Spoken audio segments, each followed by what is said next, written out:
Ahora os presento, que ya la tenemos aquí en la pantalla, a una persona entrañable, María Jesús Ferreiro Ros, presidenta del Consejo General de Peritos Judiciales de España, presidenta de la Asociación de Peritos de la Comunidad de Madrid, perdón, de la Comunidad Valenciana, que ha llevado y que conoce el ámbito y la organización de los peritos judiciales en España durante muchos años, que cuando fuimos a convocar esta jornada creímos que no había nadie mejor que para hablar de la figura del experto neutral en el proyecto de ley de medidas de eficiencia procesal. Querida María Jesús, buenos días. Activa tu micrófono, por favor.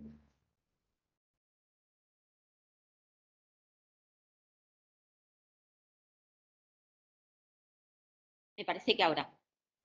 ¿Me oyen? Perfectamente, María Jesús. Buenos días. En primer lugar, mi agradecimiento a la Asociación Española de Mediación y concretamente a ti, Jesús, por la invitación que me hacéis a participar en este primer congreso de medios adecuados de resolución de controversias. Quisiera aclarar, en primer lugar, que presido el Consejo General de Peritos Judiciales, colaboradores con la Administración de Justicia, que realmente es el Consejo de Peritos de España, porque creo que no hay otro y porque es una federación de distintas asociaciones ubicadas en todo el territorio español.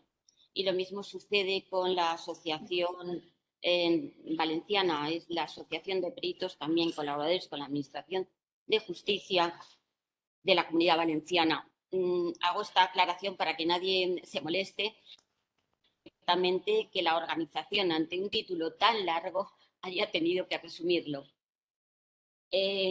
Bueno, les ruego que por favor disculpen si se oye alguna música de fondo, pero es que no he podido encontrar otro sitio mejor para poder intervenir porque no me encuentro en mi despacho. Como el señor Lorenzo Aguilar sabe, estamos en feria y me he colocado donde buenamente he podido. El tema que me corresponde desarrollar es el de la figura del experto neutral en el proyecto de ley. Tienen ustedes la suerte de que me ha precedido en el uso de la palabra don Lorenzo Prats, que lo ha explicado estupendamente bien. Yo querría comentarles que cuando me planteé esta intervención, pues lo primero que hice fue leer la exposición de motivos. Ya lo vengo haciendo habitualmente porque soy muy consciente de que últimamente todas las leyes que parecen inocuas o que nos pasan así de refilón, pues contienen una serie de modificaciones en todo el ordenamiento jurídico de gran calado. Esta no podía ser menos y realmente este proyecto de ley pues va a reformar muchas cosas. Pero muchas cosas. Solamente nos vamos a centrar lógicamente en la parte que nos corresponde abordar hoy, que es el título primero.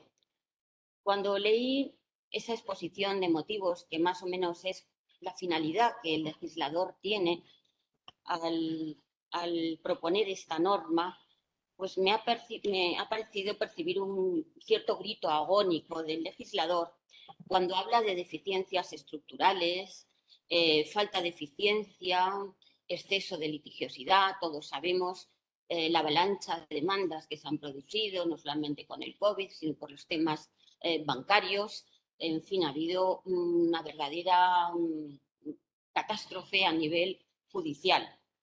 Y sobre todo, hay una exposición de motivos de la necesidad de la implicación ciudadana.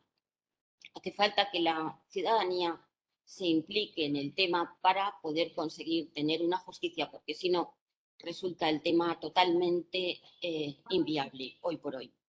Para ello, en el título primero propone del proyecto de ley, propone, se me escucha bien, ¿verdad? ¿Sí? Propone un bloque de soluciones para poder llegar a una conciliación. Está pidiéndonos, señores, concíliense, concíliense ustedes de la manera que sea. Bien particular ustedes o bien ante un tercero neutral. Y aquí aparece la figura del tercero neutral.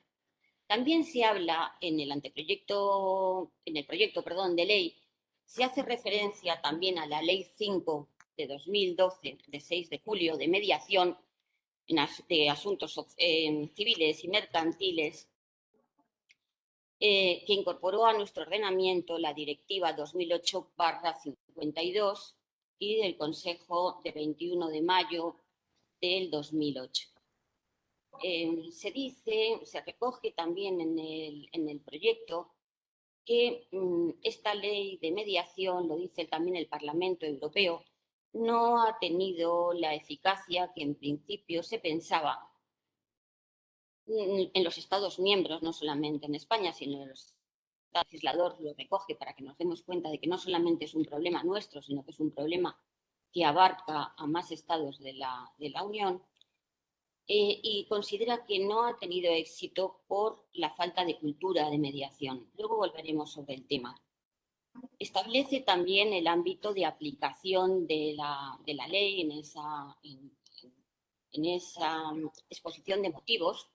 Se dice que se circunscribirá a los temas civil y mercantil, con unas exclusiones que luego se dirán, y desde luego no serán objeto de este tipo de acuerdos, pues ni el orden ni social, ni penal, ni concursal, que los excluye ya de primero. Después luego aclarará que no para todo va a ser necesario llegar a ese acuerdo entre las partes o a ese intento de llegar a una solución previa a la interposición de la correspondiente demanda, llegado el caso de que el acuerdo no llegue a producirse satisfactoriamente. El proyecto deja libre a cualquier medio de solución de conflictos que a las partes se le puedan ocurrir, siempre que entren dentro un poco de los cauces que el propio proyecto establece. Y cita también algunos medios para la solución de controversias, como es, desde luego, la negociación, como es la conciliación, como es la propuesta que hace una de las partes, como es el dictamen de un perito externo e independiente, y como es, por supuesto, la idea de potenciar la mediación. En mi modesta opinión, cuando se habla de que la mediación no ha tenido éxito dentro de nuestro ordenamiento jurídico por falta de cultura, yo creo que no es exactamente esto. Aquí ha habido un problema que también en este proyecto de ley se trata de resolver. La mediación realmente fue bien recibida por los colegios de abogados en su momento porque implicaban una nueva variante o profesional para los colegiados, implicaba también una nueva variante de formación, pero sin embargo los abogados se resistieron a aceptarla.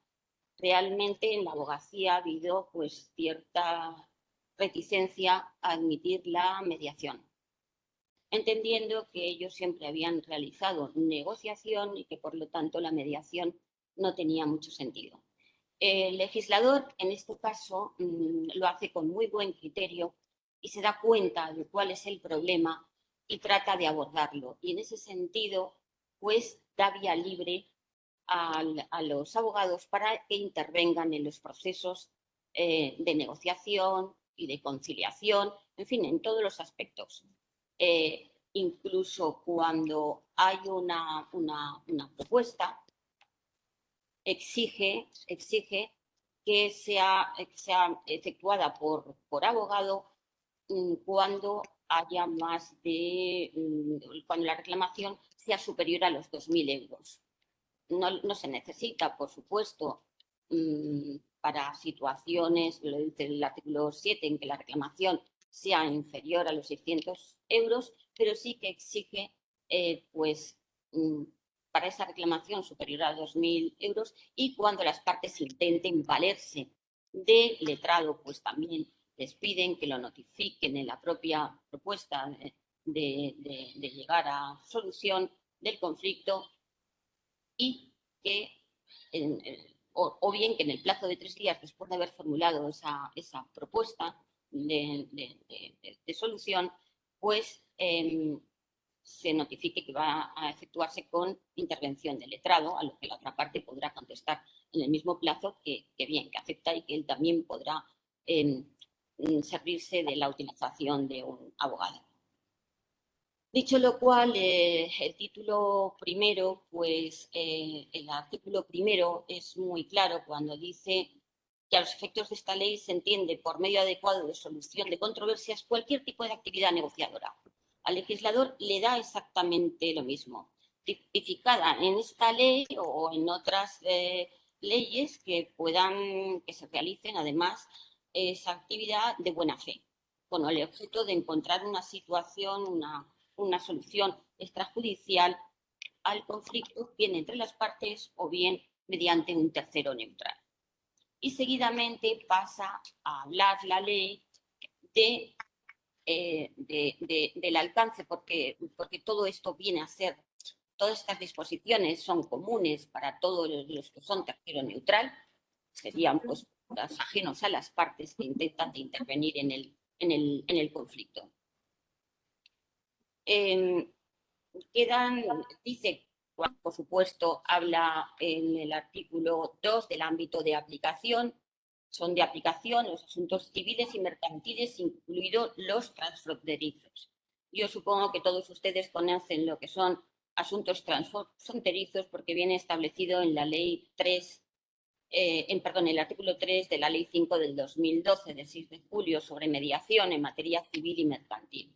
Si no, lo diríamos. Quedan excluidos el ámbito laboral, penal y concursal y aquellos asuntos de cualquier naturaleza con independencia del orden jurisdiccional en el que intervenga una entidad perteneciente al sector público. Nos habla el artículo 3 de la ley, nos sigue hablando del principio de autonomía privada. Sigue diciendo que las partes son libres de convenir o transigir en la medida que consideren oportuno. También nos dice, esto también es importante, que los acuerdos pueden ser totales o parciales, y esto es importante.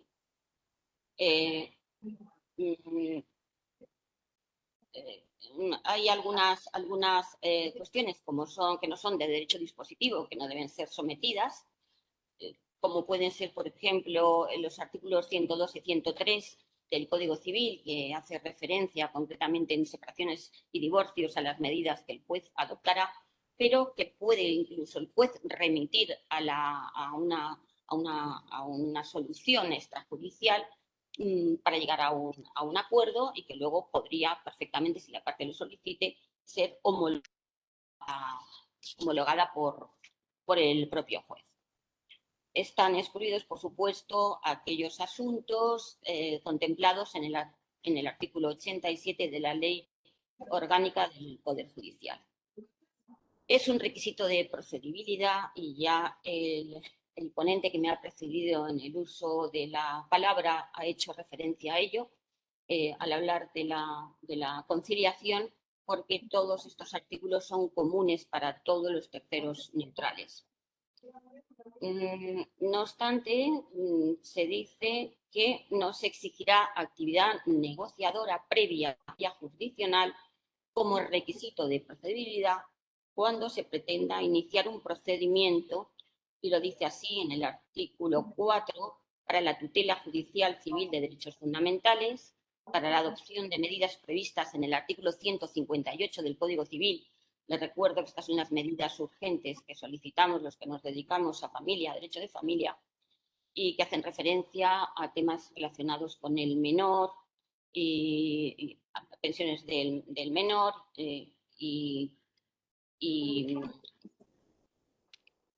situación del menor, es decir, guarda y custodia del menor. En solicitudes de autorización para internamientos forzosos por trastorno psíquico, También la tutela sumaria de tenencia o de la posesión de una cosa o derecho de quien haya sido despojado de ella o perturbado en su disfrute, y en pretensión de que el tribunal resuelva con carácter sumario la demolición o derribo de un edificio, árbol, columna, cualquier otro análogo en estado de ruina que amenace con causar daños a personas o objetos. Del ingreso de menores con problemas de conducta en centros de protección y restantes lugares para la ejecución forzosa de medidas de protección de menores. No será preciso tampoco acudir a un medio adecuado de solución de controversias para la iniciación del expediente de jurisdicción voluntaria. La iniciativa de acudir a medios adecuados de resolución de conflictos puede proceder bien de común acuerdo, bien a instancia de una de las partes, bien por decisión de judicial o bien del letrado de la Administración de Justicia. Pensemos, por ejemplo, en lo que estábamos diciendo en el artículo 102 y 103 del Código Civil, en la que en muchas ocasiones el juzgado, incluso en trámite de vista, remite a las partes a que intenten llegar a un acuerdo sobre los temas controvertidos, pese a que son temas que no son propiamente de derecho dispositivo. ¿Qué pasa cuando cada una de las partes decide acudir a un medio de resolución de conflictos? Pues primor in tempore y posterior in iure. El primero que lo solicita es el que lo ha propuesto temporalmente antes, pues es el que se debe seguir. Ya hemos dicho que el artículo 5 es el que hacía referencia a la intervención de los letrados, que a mí me parece importante, y no porque yo lo sea, sino porque ello va a suponer que la perspicacia de algunos letrados pues quede, por supuesto, arrinconada. ¿Qué sucede cuando las partes acuden a una resolución de conflictos de esta índole o de la índole que consideren oportuna? Pues la solicitud de una de las partes dirigida a la otra va a interrumpir la prescripción o va a suspender la caducidad de las acciones, de manera tal que no van a poder presentar, no van a poder presentar, si llegan a un acuerdo, demandas sobre estos temas. En el caso de que la propuesta inicial no tenga respuesta, ¿qué sucede? Puede suceder que efectivamente se nos requiera para llegar a una solución y que la otra parte, o sea, que la parte no conteste, no diga nada.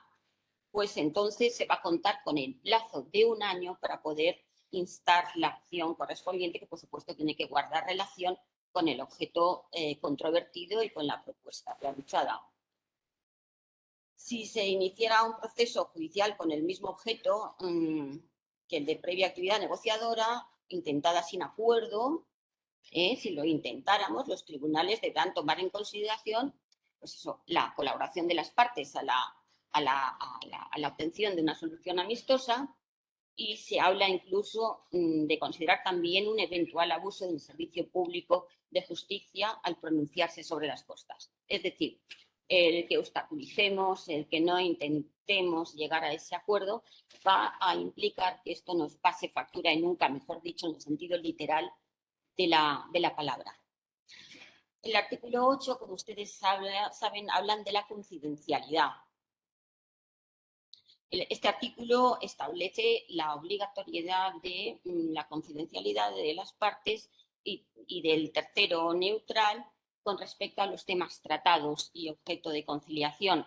Esto no es exactamente del todo así, porque el mismo artículo establece una serie de salvedades que pueden llegar a preocupar un poco.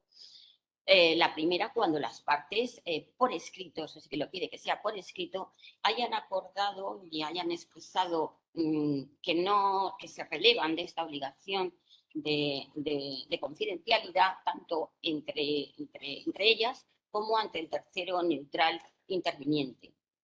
También cuando se esté tramitando la impugnación de la tasación de costas y solicitud de exoneración o moderación de las mismas.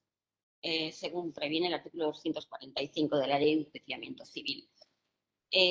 También cuando así lo solicite el juez penal y también cuando sea necesaria por razones de orden público, en particular cuando se trate de la protección de la protección superior del interés del menor o la prevención de daños en la integridad física o psicológica de una persona.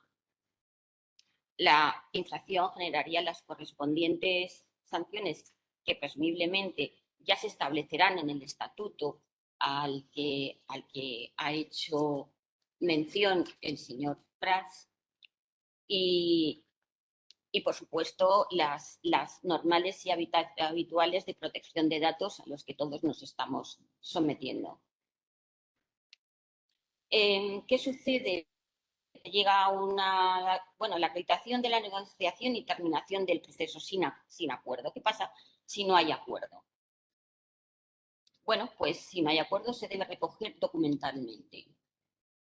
Si ha intervenido un tercero neutral, el tercero neutral deberá identificar a las partes intervinientes en un documento, evidentemente. El tercero neutral deberá identificarse dando su cualificación, colegio profesional, institución a la que pertenece o registro del que forma parte. Hablará de la identidad de las partes, como hemos dicho. El objeto de la controversia deberá quedar muy claro y de las fechas de la reunión o reuniones mantenidas. Y bueno, la declaración de que ambas partes han intervenido de buena fe en el proceso para que surta los efectos ante la autoridad judicial. Si hay un acuerdo, evidentemente el tema ya queda resuelto, pero ¿qué sucede si solicitamos a la otra parte que hacemos una propuesta de conciliación o la propuesta que estimemos oportuna para llegar a ese acuerdo y la contraparte no nos dice nada? Puede suceder esto. Puede suceder muy bien, entonces tendremos 30, o sea, se entiende que transcurridos esos 30 días desde la recepción de la propuesta sin llegar a ningún acuerdo, estamos cumplidos en el trámite. Si concurren 3 meses desde la celebración de la primera reunión y no se ha llegado a un acuerdo y no se dice nada, pues también entenderemos que ha concluido la negociación. O también cuando la otra parte le hayamos hecho la propuesta y nos haya dicho explícitamente que no desea llegar a ningún tipo de acuerdo con nosotros. El artículo 10 habla sobre los honorarios. El artículo 10 habla sobre los honorarios y nos dice que cuando estemos en un proceso de negociación, sea del tipo que sea, asistida por nuestros letrados, cada cual abonará el importe de los honorarios que devenguen sus propios abogados. En el caso de que intervenga un tercero neutral, pues deberán consensuar cómo se va a hacer el pago. Y en el caso de que hayamos buscado un tercero neutral y la contraparte pues decida no ir a esa solución de conflicto, pues deberemos abonarle nosotros el importe de lo que suponga la intervención o haya podido suponer los presuntos honorarios devengados. Aquí hay una cosa que me dejaba y que quería haber dicho y que me parecía también muy interesante al decir que abríamos la puerta también a que los abogados intervinieran en las negociaciones. Y la cosa que me parece muy importante también es que se hace referencia también a la justicia gratuita. Esa fase previa deberá ser también contemplada en la justicia gratuita, de la intervención de los letrados que intervienen cuando el cliente tiene justicia gratuita, pues deberá ser también contemplado ese proceso. Entonces, esto es algo muy importante, parece una tontería, pero es muy importante porque los que ejercemos el derecho estamos acostumbrados a que cuando tenemos un letrado que está pleiteando con beneficio de justicia gratuita, la solución no llegará hasta que no estemos en trámite de vista la mayor parte de las veces. ¿Por qué? Porque es la única fórmula que devenguen sus honorarios. El legislador se ha dado cuenta también de esta situación y también dice que habrá que modificar, en la medida que ello sea posible, la Ley de Justicia Gratuita y, por supuesto, las comunidades que tienen transferidas estas funciones deberán hacerlo también. Quiere decir que también es un punto importante para que el proyecto pueda salir bien.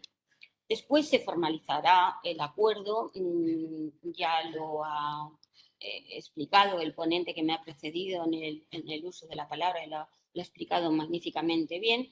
Pues, por supuesto, habrá que identificar a las partes intervinientes, habrá que identificar al interviniente neutral, al tercero neutral, habrá que hacer mención a cuáles son los temas objeto de litigio y cuáles son las obligaciones que cada una de las partes va a asumir. Las partes también pueden compelerse recíprocamente a elevar a público los acuerdos que se adopten. En ese caso, pues pueden plantearse cómo se van a pagar estos gastos de elevación a público ante notario. Bien, si no se ha contemplado, pues lógicamente el que lo solicite elevará a público, sabiendo que luego cuando vaya a trámite de ejecución, porque es la fórmula mejor de llegar a la ejecución del acuerdo, si no es así. Si se hace elevando a público el acuerdo al que las partes han llegado, no hará falta que el tercero neutral esté presente en el acto físico de elevarlo al público. El notario, lógicamente, deberá tomar las prevenciones necesarias y deberá contemplar que se cumplen todos los requisitos de la ley, que el acuerdo no es contrario a ley ni a la ley, ni lo normal. Bueno, también cuando se hable de cuando haya otro país o la otra parte proceda a otro país interviniente, pues habrá que tomar también en consideración los tratados internacionales o las normas de la Unión Europea.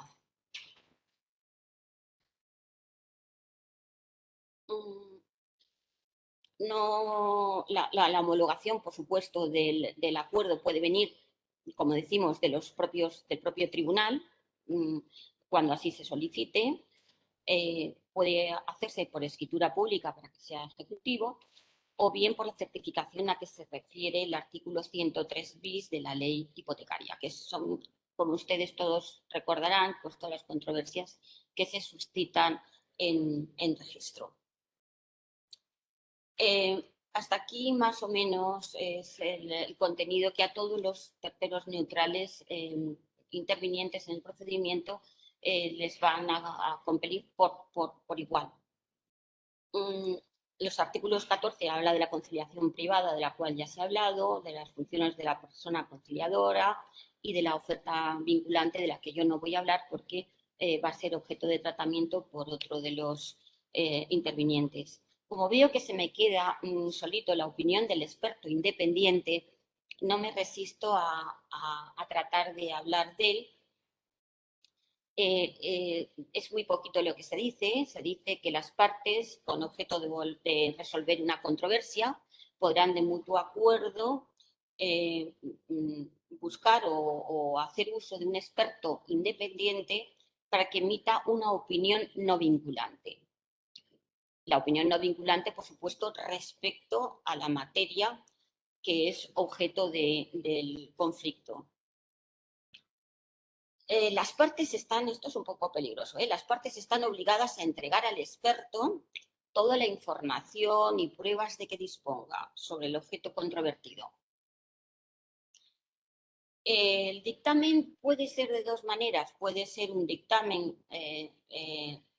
sobre cuestiones jurídicas, sería un dictamen jurídico, o bien un dictamen técnico relacionado con la capacidad profesional del experto.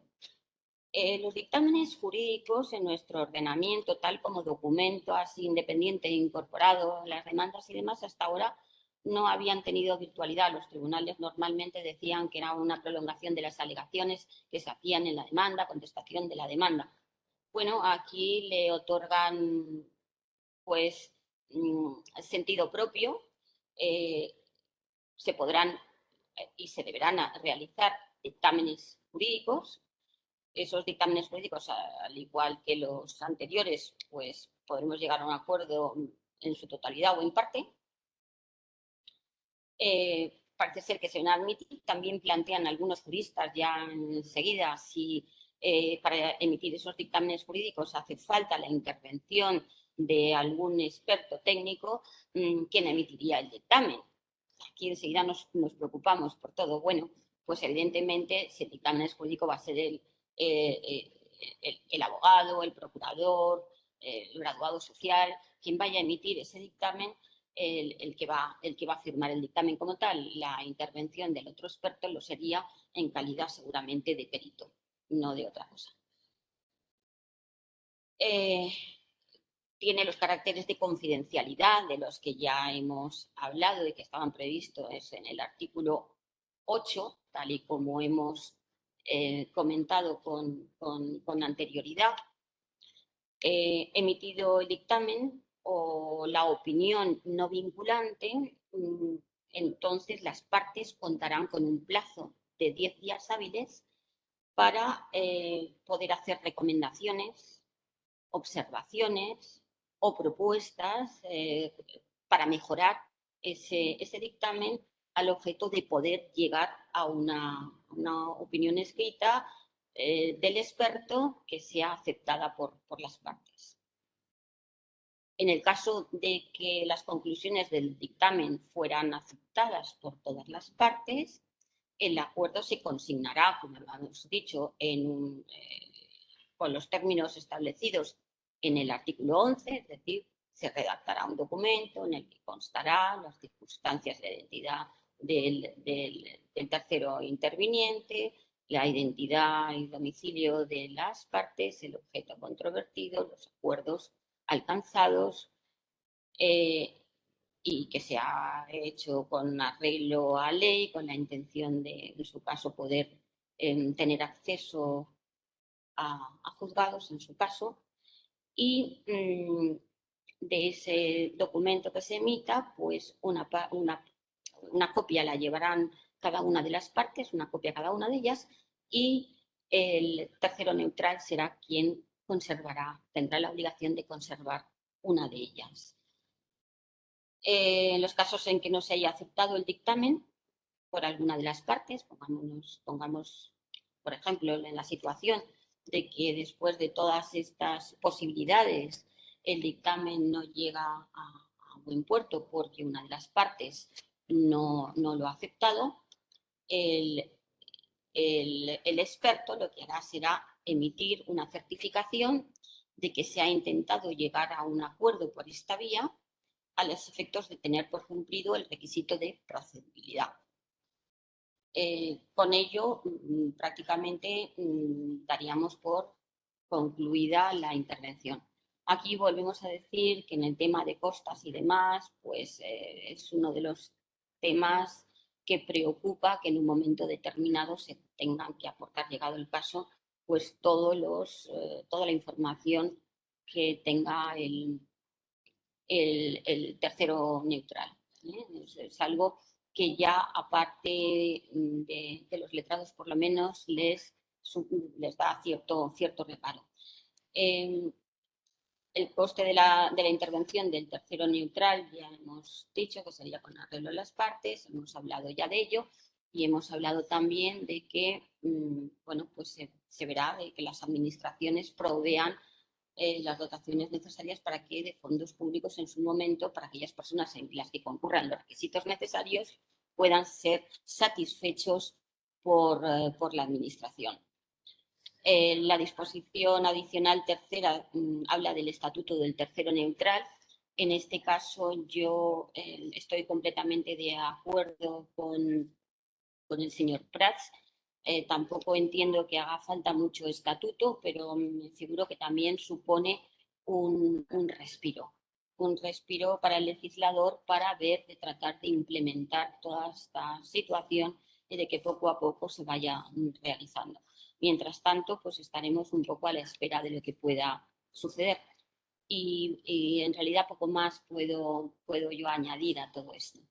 Con lo que doy por concluida mi intervención y lamento que haya sido con hilo musical incorporado. Muchas gracias. Muchas gracias, María Jesús. Te hemos oído perfectamente y no se ha oído no se ha oído música ni nada, la verdad, que se te ha oído muy bien. Tienes Muchas un buen gracias. equipo.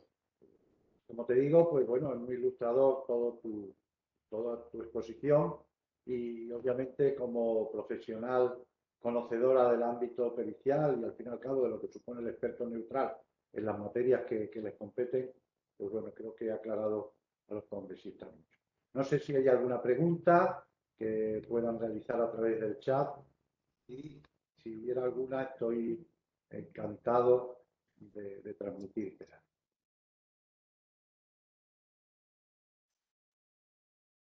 Bien, María Jesús, pues parece que no hay ninguna. Agradecerte una vez más tu presencia. Sé que hoy te tenías que dividir con el don de ubicuidad que veo que tienes, estando en la feria y estando también en este congreso. Te agradecemos desde la Asociación Española de Mediación tu presencia y tu colaboración. Como instituciones amigas que somos, la vuestra y la nuestra, creemos que podemos colaborar y aunar sinergias para que se haga una ley racional y que realmente sirva para los fines que realmente se deben aplicar en esta. Nada más, María Jesús. Muchas gracias por vuestra atención y esperamos que de este primer congreso pues se extraigan unas consecuencias, unas conclusiones que podamos trasladar a todos nuestros colectivos para que se conciencien de los grandes cambios que están próximos a realizarse. Y muchas gracias a vosotros por vuestra sensibilidad al tocar estos temas y hacernos partícipes también de ellos. Muchas gracias. Buenos días. Buenos días, María Jesús. Un placer. Gracias.